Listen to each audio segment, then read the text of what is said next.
শোনো মা, মাসের 10 তারিখ আসুক, তারপর চিন্তা করে দেখবো টাকা দিতে পারে কিনা। এখন আমি ফোন রাখলাম। এই নাও তোমার ফোন। একটা কথা বলো তো, তুমি কেন মার সাথে খারাপ ব্যবহার করতে গেলা? এরা শুধু বাড়ি থেকে ফোন দেয়, টাকা টাকা করে। তুমিই বলো, ঢাকার শহর কি আমি টাকার গাছ লাগাইছি? আর ওরা ফোন দেয় টাকা চাইলে আমার টাকা দিতে হবে?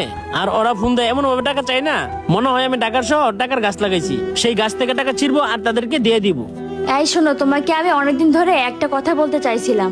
আর শোনো, আমার কিন্তু একটা গলার হার লাগবে। দেখতেছো না আমার গলাটা খালি খালি? আরে জান, তুমি এগুলি কি বলতেছো? আমি কি তোমার কথা ভুলে থাকতে পারি?